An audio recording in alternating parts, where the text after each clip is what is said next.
What is going on, everybody? Welcome to episode number 3 of the Culture Shock Podcast. I'm one of your hosts, Tyler Grant. Sitting across the table from me right now is...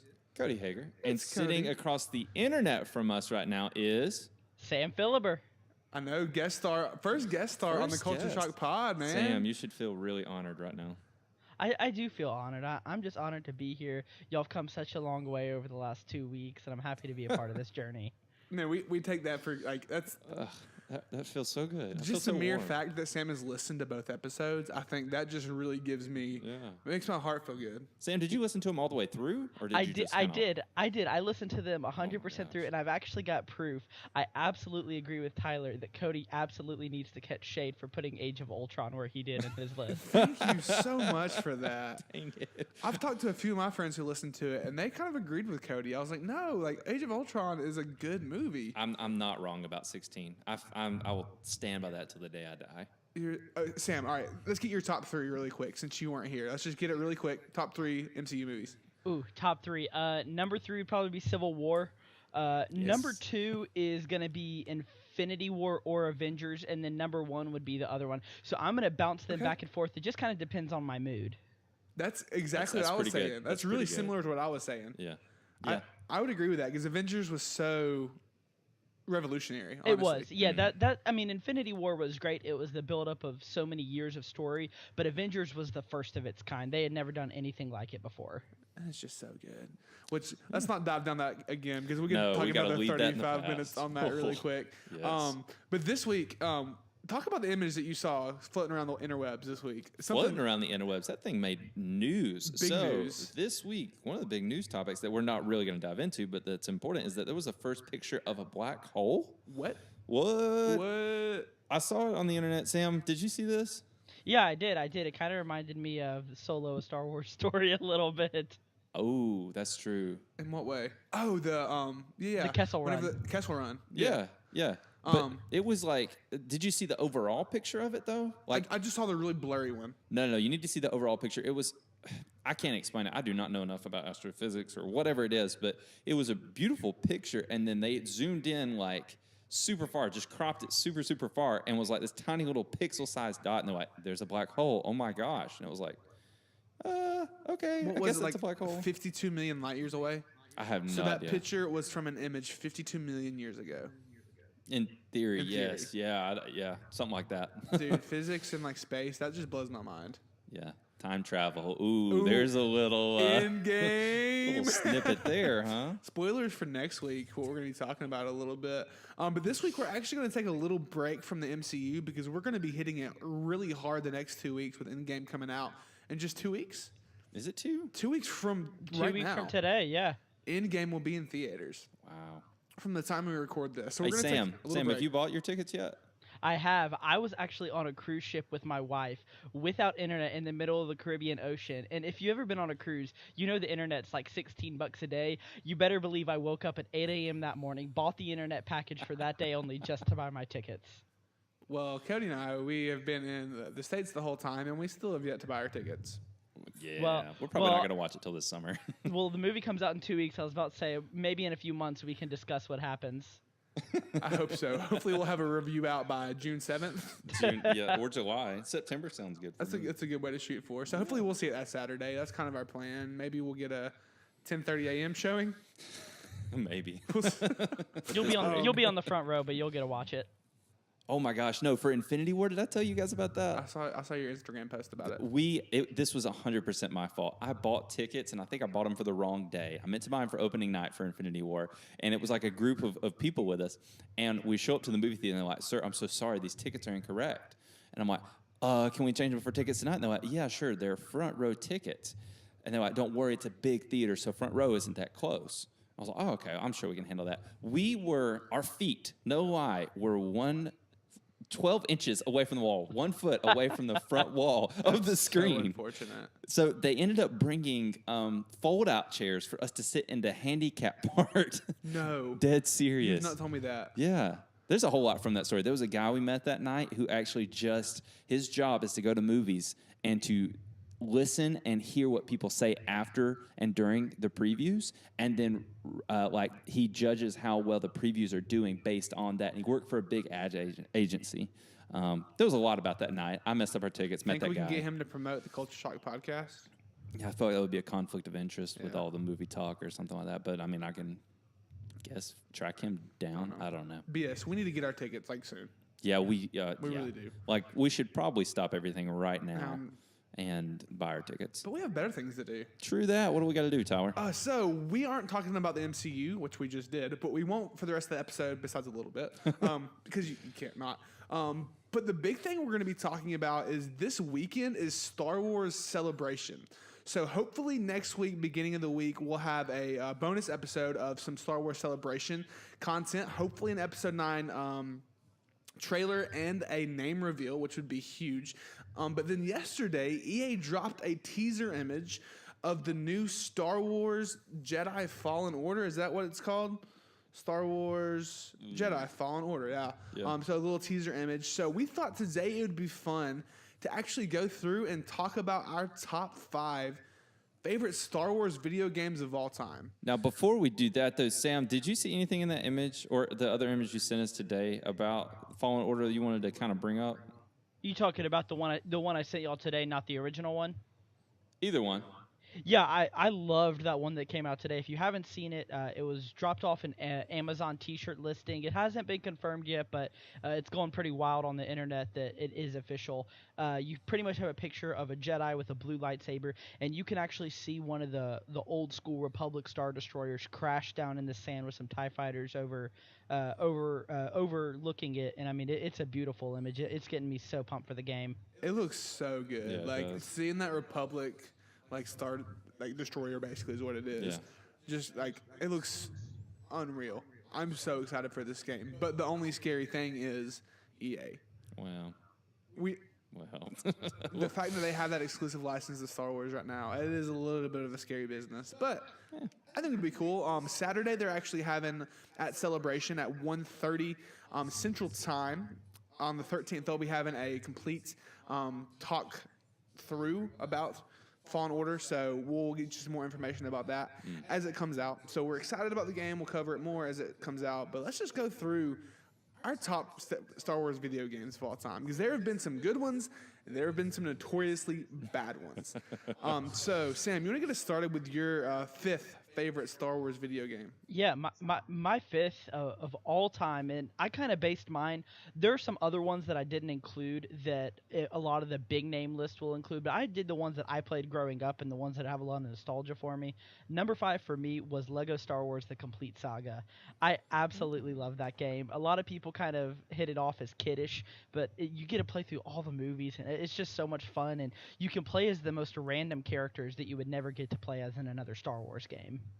It really is so good. It goes through the movies so well. Like, I think I played the original trilogy before I really watched some of the original trilogy as like a more mature teenager. Like, I'd watched them as a kid, but then I played the video game and I was like, oh, looks like a good movie. Let's go watch it. And the mechanics of Lego. It's so, I don't know, it's so toyish, but it's fun. This is before Lego video games had voice acting. It was just just grunting. Yeah, it was just grunting and like slapstick kind of humor throughout it, and it's pretty good. Yeah, that made the cutscenes hilarious. Yes, they were great. But then even like you had to play to kind of unlock like the certain cutscenes and the little levels. Do you remember that? And those are some good games. That's true. Great. Yeah. All right, so moving on. My number 5. God, I feel bad I didn't put Lego Star Wars on this list. Just a quick spoiler. But my number 5 is Star Wars Battlefront 2 for Xbox One. This is the recent one. Oh, the new one. The newer one. The new one? Like the microtransaction heavy Battlefront 2. Okay, wow, okay. I'm already getting attacked for the this. most downvoted post of all time on Reddit. Yes. Battlefront 2. Yeah, whatever. And this Half those Culture people Shock didn't even play podcast is it. brought to you by EA. That was actually pretty shocking, too, what you said. So Sorry. Okay, just from a pure, I don't know. I just enjoyed parts of it. Like, I never gave it a shot. really? Did you I ever never play played it? I played through EA Access, I had a 10-hour free trial, and I played some of the campaign with the Inferno Squad, and it only let me play 3 levels. And after that, I was kind of like, I enjoyed it just for the it was beautiful. Number one, I'll give EA that. That game is gorgeous. Like, yes. it is absolutely That's DICE, though. beautiful. DICE is... DICE did are the people who Battlefront did 1. that? I think they did Battlefront 2 as well, if I'm not mistaken. Yeah, they they're did. They're the developers. They're the ones who put the hard work in. EA just publishes the game And makes the money. Yes. Okay. And And they pay us for this podcast, of course. basically, thanks Yeah. EA. Yeah. Thanks, EA. I will say this though, Battlefront 2, as much flack as it got in the beginning, they have been adding a lot of content as time goes on. I have and, seen that. and we've gotten some good stuff. I mean, they've added in Anakin, Count Dooku, who nobody really wanted, General Grievous, Obi-Wan, a lot of the stuff they lacked up front, which in my opinion, all of that should have been in there at the beginning, but I mean, we can't really change much about it. Yeah. Yeah, or at least just like... I just hate the way video games are now, that it's just... You buy the $60 base game and then you still pay on top of that. Like, if you pay $60 for a game up front, you shouldn't be paying more. Yeah. Like, whatever. I agree with that. But then that leads us to Tyler's number 5 pick. Tyler, what's your Okay, number 5? Guys, so mine isn't necessarily the best games. It's the ones that I'm most nostalgic about and very vividly remember and love. So mine, I told Cody, it has the name Episode 1 in it. So my 5th favorite is Star Wars Episode 1 Racer. The pod racing game for Nintendo 64. I thought it was going to be Yes, different. got a copy of that in my living room right now. It my is word. so good. Is it? I never played it. I You have never no played idea. it? No, never played Sam, it. did you play it? Yeah, oh, absolutely. I played it growing up. Cody, it's kind of like F-Zero meets Star Wars. It really is. Oh. It's really fast paced. And I actually saw like a high res on Unreal Engine. Somebody went through and made a fan made version of it, and it looks beautiful. Man, if somebody would actually go and publish this game for the new generation of consoles, I'd be on that thing. I need to check that out. So yeah, that's our number 5. They vary. I like that. There's going to be a lot of there are a ton of Star Wars games. I got to say this too. There's gonna be a lot of variants. There's so many Star Wars games, and we're probably all going to have very different opinions. And the ones that everybody thinks they're going to be number 1 for everybody isn't going to be my number 1. Spoiler alert. All right, Sam, hit me with your number 4. Number 4, one of the most different Star Wars games they've ever made, Star Wars Republic Commando. I loved Republic Commando. It was a tactical shooter, no lightsabers whatsoever in the game, and it changed things up so much. I absolutely loved essentially playing Rainbow Six with a hardcore group of clone troopers. I'm looking this up right now. I've seen previews for it. I've seen it. Yeah, and never played I may have played it once or twice, like at a friend's house or something growing up, but I never actually played it that much. So you said it was like SOCON, but with stormtroopers?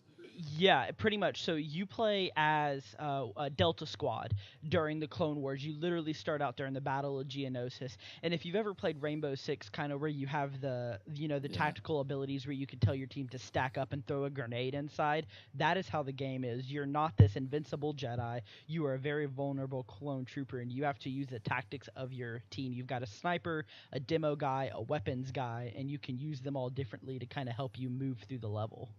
Man. For the low price of $119, we can get it on eBay. What? What? There's other ones like on JJGames.com. It's $10, but on eBay there's a copy for $120. I want to say That it was better the be free. It signed was the by free George game on Lucas. Games with Gold last month. Well, we missed our opportunity. No, I think I actually did download it now. We should go Yeah. play it. Oh, we could play it after this. All right, let's get moving. All right, number 4 for you, Cody. Oh gosh, what is my number 4? Remix. This is Star Wars Battlefront 2 for the PSP. Man, you're PSP. Yes, and there's a PSP? very specific reason for Legitimately, this. the PlayStation Portable. Legitimately, the PlayStation Portable. All right, Okay. and I gotta give my reasoning for this. This is a Cody pick, 110%. When we were growing up, I thought PlayStation Portables were the coolest thing. Like, what did they come out? 06 or something like that? Let's say that. Yeah, sure, 06, whatever. And I thought they were just amazing. I begged for one for Christmas. I got one. I don't know how my parents did it. And the only game I think we had for it was Star Wars Battlefront 2. And the only thing you could even really do was just go into like 1 or 2 battles. But as a kid, like going on trips and things like that, like I was going through a Star Wars phase and I still haven't gotten out of it. But me and my sister would just trade that game off and we would play battles and we would be like, oh, good kill. Like it was just, I don't know. That one has more memories for me. So I'm going to hold on to that as my number 4. I had to include it on the list. I'm sorry there's so much Battlefront on this, but... No shame. I mean, that's a big deal. My number 4, maybe higher for y'all, is Star Wars The Force Unleashed. Great game. I don't remember too much about it. It's been 5-6 years since I completed it. But the big thing I remember is the Star Destroyer scene where you're using the Force to pull the Star Destroyer out of the sky. Yeah, that's good. Pretty Yes. iconic moment. Oh, I beautiful. absolutely love that. In that moment, you see how truly powerful Star Killer is. Yeah. And Star you've Killer's got a fan favorite. People love him. Yeah. yeah. But I don't have a lot to say. We'll probably get to it. I know it'll be higher on your list, so we'll get to it then. So moving on, let's go, Sam. Let's get to our top 3. Yeah, top 3. Yeah, number 3 for me is Jedi Knight Jedi Academy. This is actually a I part knew of it the was Dark coming. Forces series. They made it free a couple months ago. I already owned a physical copy of it, though, just because I love it so much. It's one of the only Star Wars games they've ever made where you create your own Jedi at the beginning, and essentially you get to play in Luke's Jedi Academy in the old canon, not in the new one. In the old canon, and you get to go through an excellent story, and gosh, it's just so much fun. You get to go on different kinds of missions. You can even change out what lightsaber style you're using if you want to be fast or strong. You can pick different lightsabers. It's just a beautiful game altogether, and it still holds up even today. R.I.P. Old Canon. Oh, yes, R.I.P. Rip. Legends. All right, Cody. Number 3? Is that where we're at? Number Trace. Gosh, I feel like I'm going to get flack for all these picks. And I do want to say I have not played that many Star Wars games. As far as video games go, there's... Just get to it. Okay, Just get to all right, it. I'll stop. Okay. Star Wars Episode 3 for the PlayStation 2. I thought you were joking when you said that in the text earlier today. I was, and then I was like, never mind, that game was fun. I'm putting it I on don't remember there. ever playing it. Okay, and the reason why I want to get it goes into, I remember watching Episode 3 as I guess a kid, not a teenager, more or less. And, the fight scene on Mustafar, and just like, oh my gosh, this is the peak of cinematic glory. Like no movie could ever get any better than this. I still agree with that statement, though. Well, yeah, that fight is fantastic. But you get to play like that fight, and you're building up to that in the whole game, and it was really cool. It was cool. You literally just played through the game and played through the movie. But it really, I don't know, just had memories with that one. But it was a decent enough game, and you get the cutscenes with the movie. Like, Yeah. I A miss lot of these those games. picks are nostalgic based. Yeah, that's Yeah. true. Mine, my number 3 is actually Star Wars Battlefront from 2015, the original reboot. It kind of got some flack. There wasn't any single player content with it, all multiplayer based. A lot of season passes and stuff going along with it. But I put so many hours into that game. I thought it was absolutely beautiful.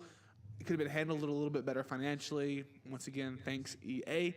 But I thought it was a great reboot to the Battlefront franchise, and hopefully Battlefront 3, if it comes out, will be just the epitome of Battlefront. We'll see what happens.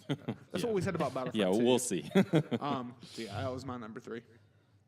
Number 2, yeah, so moving on to our top 2. These are the legendary ones. These are the ones that everybody loves. Mine was Star Wars Battlefront 2 for the original Xbox. The OG Hey. Battlefront 2, the one that still gets my heart pumping, and it's actually free this month on Games with Gold. So if you've got Is it? Xbox... Are you for real right now? I'm for real. You can download it right this second. Oh, I need to do I that. I installed Dude, I know it what the I'm day doing. I got back, and I was actually playing it last night. And oh my goodness, that game, it still just gets me going. That's a great choice. Great choice, Cody. We're on to number 2 already? Number 2, we're flying. Oh, gosh. Okay. Way faster than our MCU rankings. Yeah, our MCU rankings took forever. So number 2 for me is Star Wars Force Unleashed 1 and 2. The Force Unleashed. Unleashed. Yes. I enjoy these games. They're fun. It is kind of like the one knock against them is that you just kind of slashing. You can just button mash to get through a lot of the stuff if you don't set it on a high difficulty. That game was fun though, and it, like you said, it was just a great story, and yeah. Coming in on my number 2, my number 2 is like, it looks like it's made by a 7-year-old, I'm not going to lie. My number 2 is actually Sam's number 5. It's Lego Star Wars The Complete Saga. Number 2, really? Number 2. Number 2. I Okay. absolutely love this. Hey, it's a great game, Cody. If you've never played it, you got to play through it. They're amazing. No, I've played it. They're just great. I love them. not number I mean, 2, obviously. It's number 2 for me. Whatever. And just wait till my number 1. People are going to hate me. Yep. It's straight up. They hated me last week, so you get a little hate this week. Yeah. All right, Sam, get us your number 1 Star Wars video game of all time. Number 1, and if this isn't anybody's number 1, and Tyler, I've got a feeling this isn't yours, but if it's not your number 1, I don't know that I can be friends with you. The greatest Star Wars games of all time, without question, Knights of the Old Republic for the original yeah. Xbox. Oh yeah. There is so much plot in that game, and I don't want to spoil it for anybody who's never played through, but the plot twist in that game is the greatest Star Wars moment of all time, in my opinion, and I would absolutely love for them to bring this game back into canon. If you don't know the plot twist in that, Don't you dare say you've it. been living under a rock. Don't you dare tell the plot twist. You have to play it through. Tyler B. Grant. I know the plot twist though. Well, Yeah. don't spoil it for everybody. Yeah. I'm not going to do it. Jeez. Don't worry.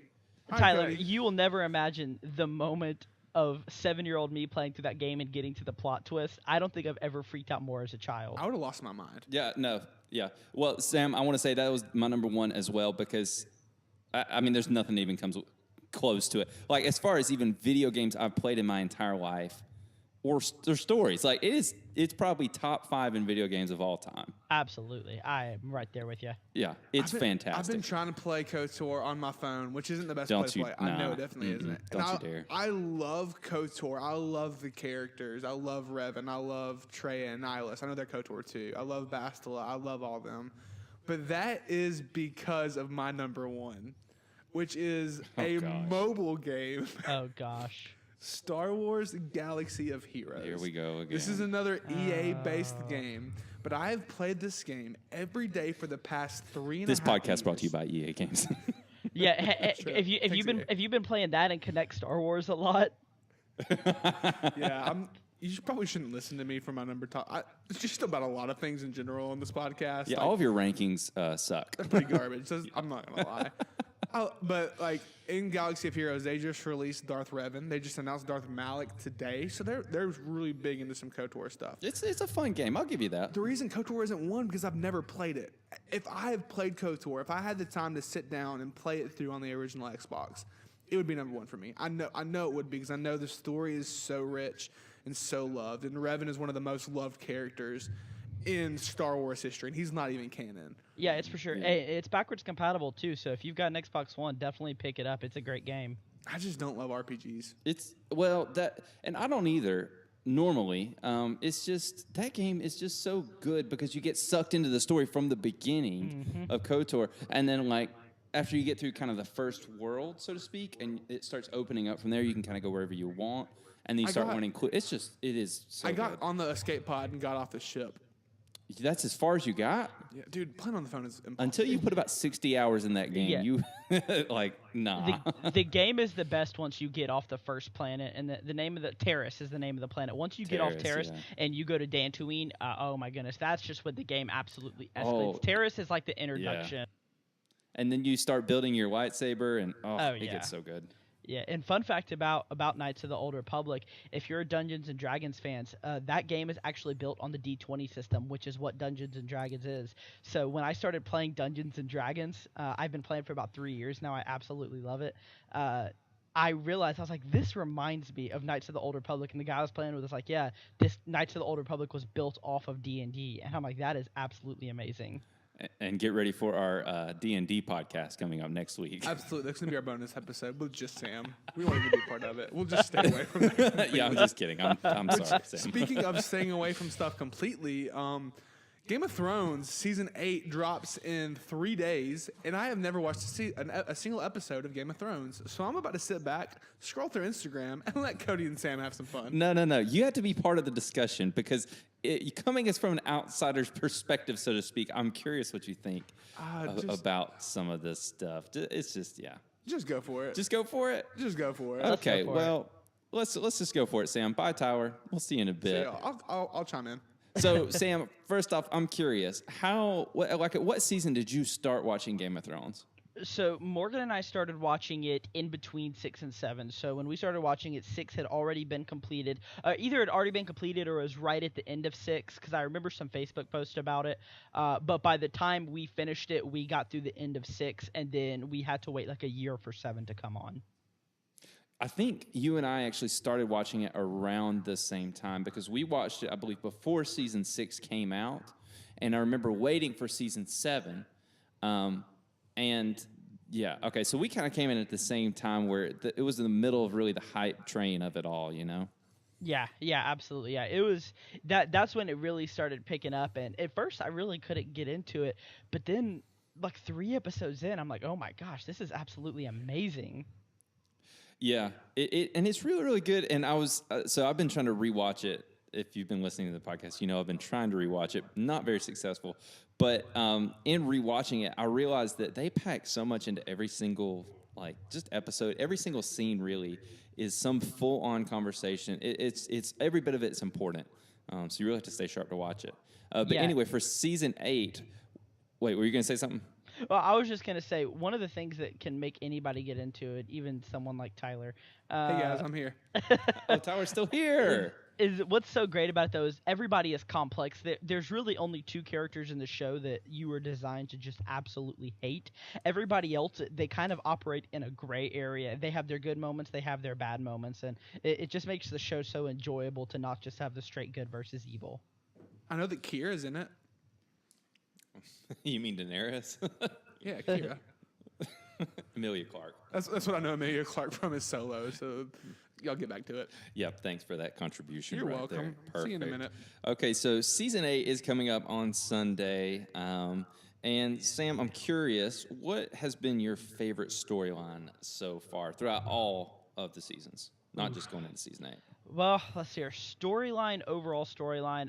I've loved watching Daenerys just how dynamic she is, going from this little slave girl to becoming the powerful queen that she is later on in the show. So I've loved being able to watch her. And then it's kind of cliche, but Jon Snow, I absolutely love Jon Snow as a character, and just how he doesn't care. He just always does what he thinks is best. I get that. But see, for me, the favorite has been Tyrion coming up through, just the path that he's taken. You see him season 1, and then the way they kind of portray him in season 1, you think, okay, he's just going to be this kind of, just this character, not that much deeper, he's just going to be, kind of a wisecrack and say things here and there and not really care. And then by season 6, season 7, you're like, wow, he could be one of the most, if not the most important person to kind of hold it all together, to get it all to work. It's hard not to be super spoilery for anybody who maybe hasn't watched Game of Thrones, even when talking about this. Spoiler alerts in session. Say whatever you want. Okay, perfect. Okay, there we go. Yeah, Tyrion's just so important for Daenerys and for trying to guide her in the right way now, and then there's so many pieces that have to come together, and you get worried about it. But absolutely, and it was so weird. I remember watching through Game of Thrones my first time, and I really didn't know how I felt about Tyrion. But then when Morgan and I rewatched it, and we know the path Tyrion's gonna take, it's kind of hard not to like him in the early seasons when he's supposed to be a quote unquote bad guy. You can look at him in a different light. He's no longer, he's not going to be a member of the Lannister family forever, and so you can see his actions in a little more of a kind light, and you can like him way earlier in the show if you already know it's going to happen. Is this Peter Dinklage? yes. Yes. Sweet. You're welcome. Lannister family. I remember that from that video you showed me. Yeah, there you go. Boom. Proud. I'm so proud of you, Tyler. Carry on. Glad to know you're still here with us. Actually, like I said, I've been trying to rewatch it. I just finished season 3. In season 3, episode, I think 9, is where they have the Red Wedding. Oh And my gosh. This is the first time I've rewatched that. And it was painful. That Dude, hurt. Public service Ugh. announcement: the Red Wedding hurts just as much the second, third, and fourth time around. You will cry your heart out. Yeah, you will. And it's so sudden too. I don't remember that from the beginning. I felt like there was a big build up. They started playing the Reigns of Castamere. The band did. And I can't even remember. Catelyn starts looking around and she knows something's up. And then literally a dude just walks up and stabs Rob's wife in the stomach where her, baby is going to be. Tyler's looking at me right now like, oh my gosh, what are you talking about? What? Yeah, that's what the Red Wedding is. And then from there, literally everybody dies, and they almost, there's no real redeeming quality in any of it, but they just kill off 3 of your favorite characters, no questions asked. You remember my number 2 Star Wars game is Lego Star Wars, so that's a little deep for me. Yeah, I know. Tyler, if you can imagine watching the original, and I'm not even talking Infinity War where you expect it to happen. I'm saying the original Avengers, that there's this big team up, and then half of your favorite people die, Iron Man dies and Captain America dies, and they're like, okay, we're actually going to make the entire Marvel Cinematic Universe about Hawkeye. That's pretty much the Red Wedding. Yup. That sounds unfortunate. Yeah, it was terrible, absolutely terrible. I hated it. Hated So, it. I still do so, hate it. so aside from the moments we hate, Cody, what's your all-time favorite, just individual moment that just got you up on your feet? Oof. Oh gosh. There's so many. There's so many good battles. What is that one? The battle of the Battle of the the one with, Bastards. well, that one is very, very good. That one's probably number 2 on the list. But the train battle, is that what it was? With Jamie and the dragons, and then they have that big arrow machine. That was the beginning of season 7, I Oh, think. yes, yeah, when Daenerys flies out on Drogon and does work. Yeah, yeah. That one's up there for me. Battle of the Bastards is good too, but Yeah, that moment, I actually did stand up and start yelling Dracarys when that happened, when Daenerys course you flies did. over with Of course you Drogon did. and just starts lighting them up. For me though, my favorite moment, I really loved when Arya killed Peter Baelish. That was so yes. satisfying. I love the Battle of the Bastards is my favorite episode, season 6, episode 9, my all-time favorite episodes. And one of my favorite moments is the end of that episode when Jon busts into Winterfell and goes one-on-one with Ramsay and absolutely beats the snot out of him. That is just so gratifying, even more gratifying than Joffrey's death. Ooh, I just watched the one with Joffrey's death, and that one is like, the way whoever acted and portrayed Joffrey, like, first off, hats off to them for making us absolutely hate them in so many ways. But then the way that they die at the end of that episode, you almost feel sympathy for them, and then you're like, oh wait, it's Joffrey. Like, thank goodness this is over with. Oh yeah, This you is know getting that gruesome. that kid, goodness. that kid. His name is Jack Gleason. He's actually in Batman Begins. If you remember the scene in Batman Begins, Oh, he is. When Rachel is trying to protect him in the Narrows from what's the bald guy? Victor Zaz, and he comes up with a knife and she pulls out a taser or a pistol, and she says, "Don't look," and then Batman drops down. He's that kid that they save. He is. As soon as you said that, it clicked into place. Is this the equivalent of Leonard from The Big Bang Theory being in Christmas Vacation? As a kid, Not remember quite. that? No, not that much. But that is a pretty big one. Yeah. Well, you're welcome. Thanks for your that. Game of Thrones contribution. All right, Sam, getting to the big stuff. What would be your biggest prediction going into season 8? So I've got two big ones. One of them I feel like is a little more obvious. The one that everybody's thinking, Daenerys is definitely pregnant. I think after they had so much build up to it, so much talk about, oh, she can't bear children, and just her being like, yeah, I can never bear children, so my line will never go on. I think that she is definitely going to be pregnant with John's baby. Okay. I could see that. Yeah. I could see that. What do you think is going to happen with the White Walkers in season 8? Like, what is the kind of the final thing? I think they're going to beat the White Walkers, but it's going to be at a great cost. It's not going to be an easy fight because they've definitely been ramping that up. I heard Peter Dinklage say that the battle that takes place with the White Walkers makes the Battle of the Bastards look like an amusement park ride. See, I actually heard about that. So I read this thing the other day that for the battle scene that they filmed, which is obviously somewhere right by Winterfell, because in all of the promo shots, it's been cold, dark kind of thing. But supposedly this battle scene is like the biggest ever battle scene that's ever been filmed, ever. Like, not just on TV, but like literally, Lord of the Rings, like Lord of the anything? Rings. It beats out everything as far as people, size, explosions, like everything. I may have to watch that episode just for that. Yeah, Yeah. I heard somebody say it took like 80 plus days to film that one scene.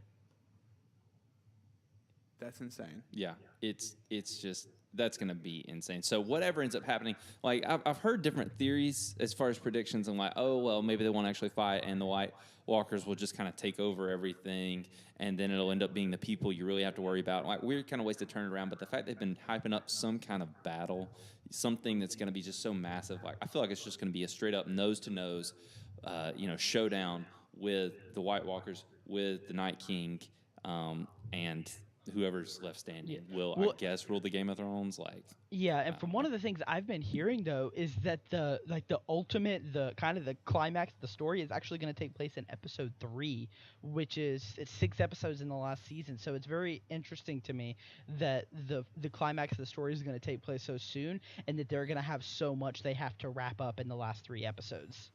Well, if you notice, in a lot of the seasons, the big climax of the season is always in episode 9. Right. And then in episode 10, they always have some kind of, they'll leave you on a cliffhanger, of course, but they try and resolve some of the main conflicts and give you a little bit of closure.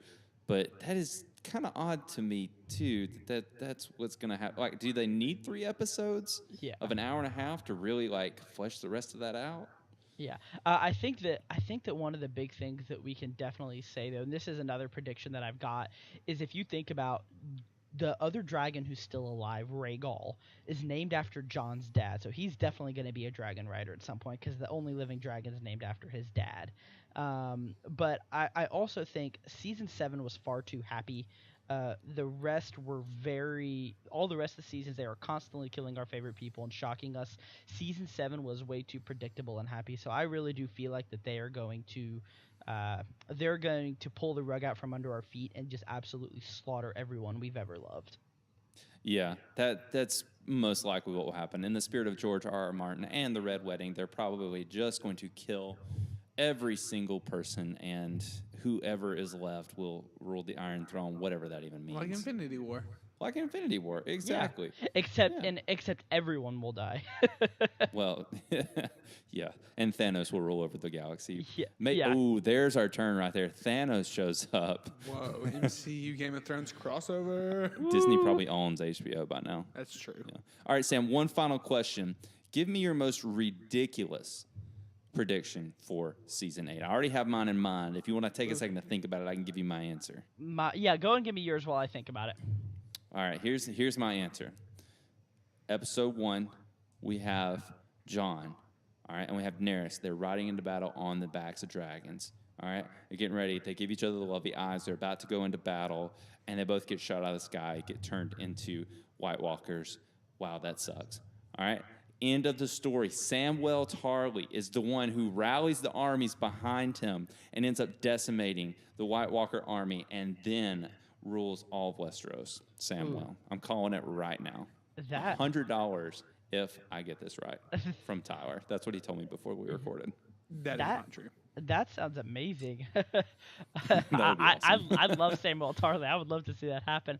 For me, I could see. Okay, crazy prediction. All right, so Arya Stark shows up. She's fully trained. She's an assassin now, and she comes in and she dies early on. Sends Sansa into a rage. Sansa gets killed early on. The entire Stark family just is slowly getting wiped out.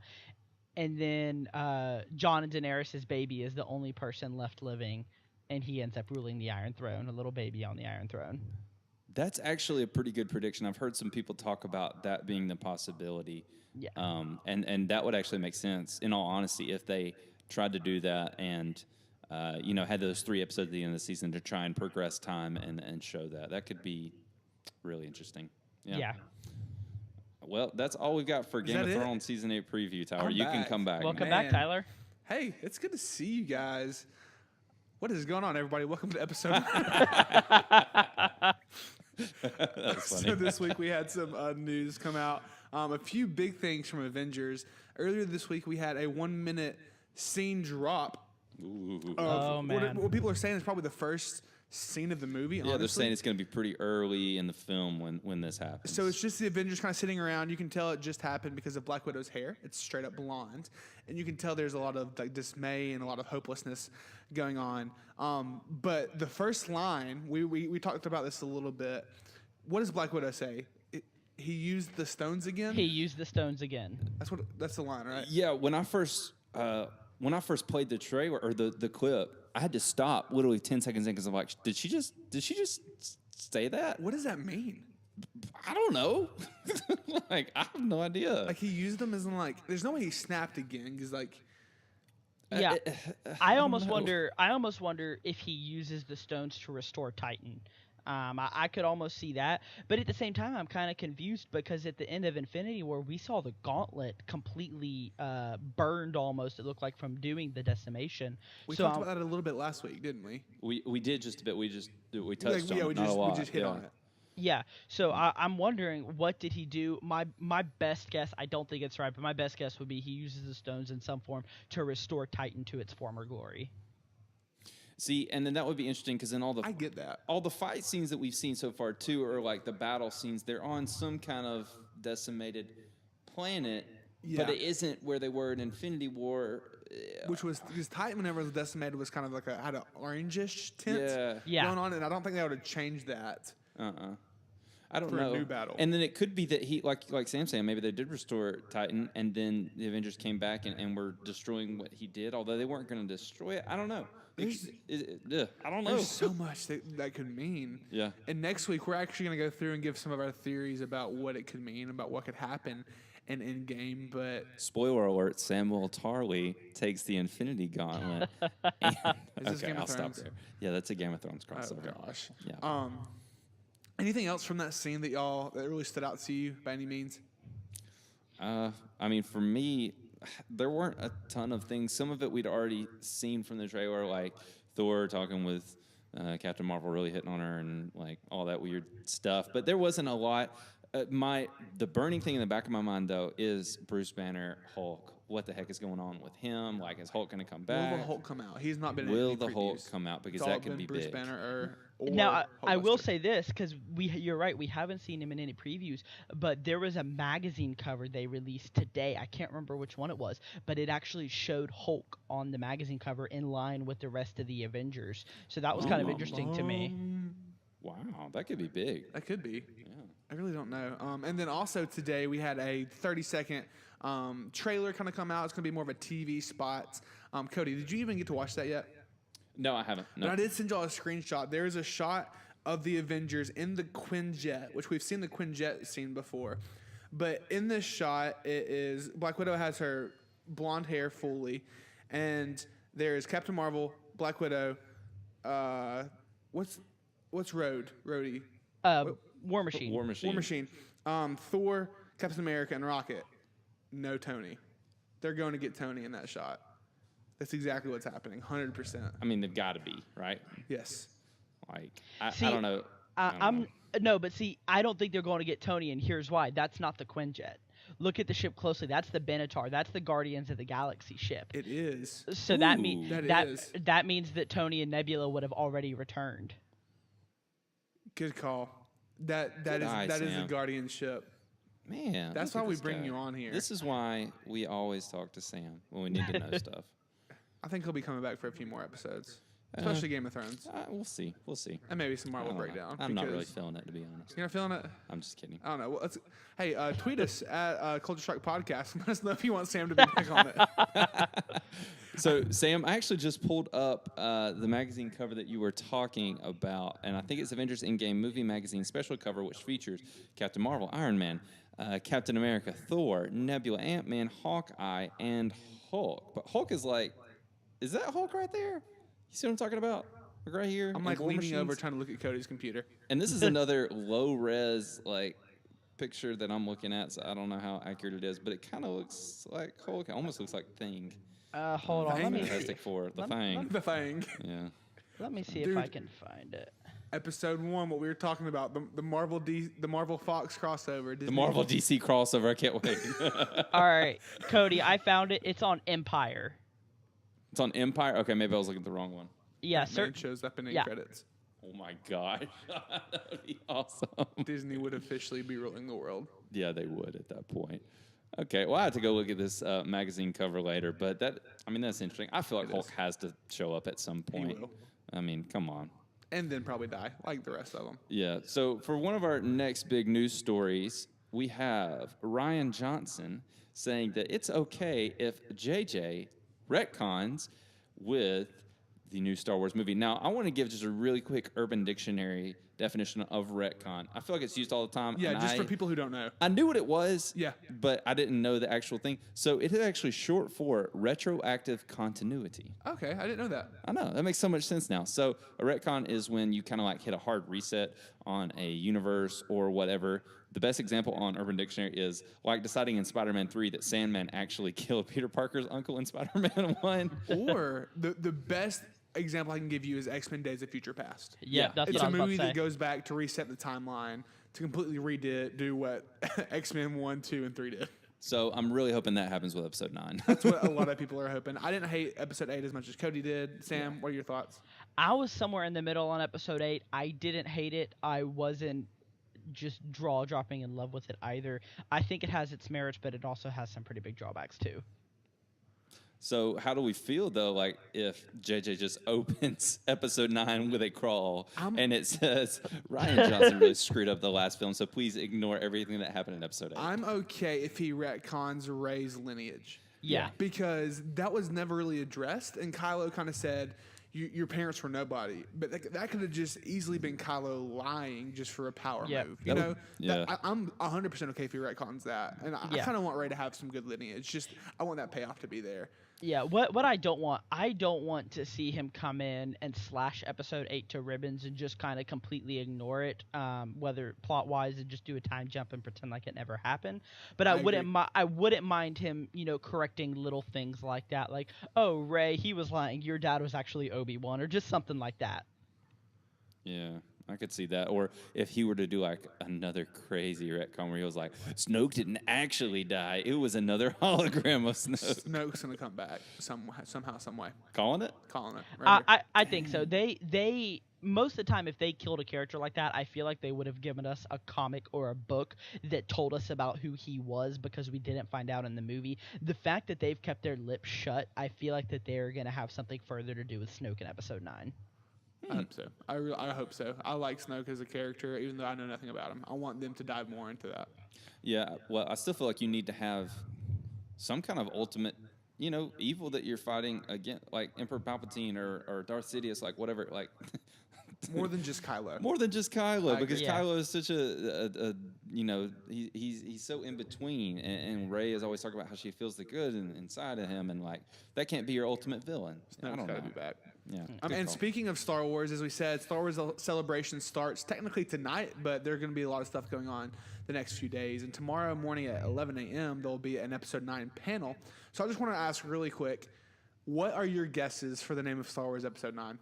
Oh, I don't want to go first on this one. Sam, hit me with something. Just what's the first thing you think of? Star Wars Episode 9, The First Sith. I don't know. Oh, I got it. You can't put me on the spot. I've got it. Star Wars Episode 9, The New Republic. I like that one. Yeah. That'd be a good one. Yeah. Star Wars Episode 9, The Jedi Reborn. That was stupid. That was so stupid. Star Wars Episode 9, Sparrow. We have our winner right there. And before we go, we always ask each other a very important question about our lives. So, Sam, what are you binging right now? What is one type of media that you are just loving to consume, something that you're just watching, reading, listening to, anything? What's your binging? I'm doing two things right now. The first one, you could probably tell by the way we've been talking, I'm actually binging the entire MCU right now.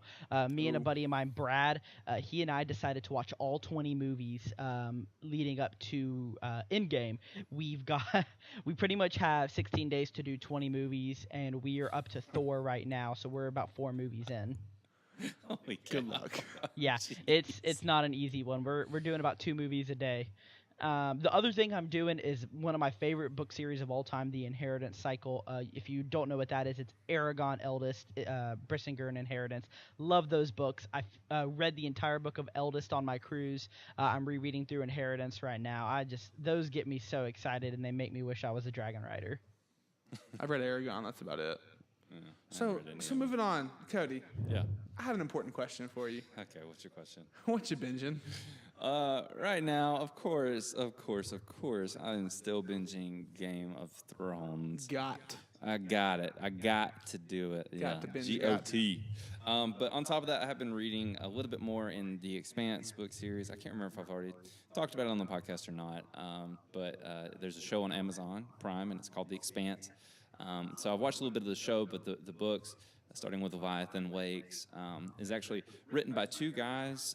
They go into the pen name James S.A. Corey, but these 2 guys actually, I think, both worked for George R.R. Martin when he was initially coming out with Game of Thrones, and kind of, I don't know what they did exactly, but they worked with him, and George R.R. Martin always endorses their books. So it's really, really deep, a lot of storylines happening, but it's a sci-fi kind of thing. I would always recommend it.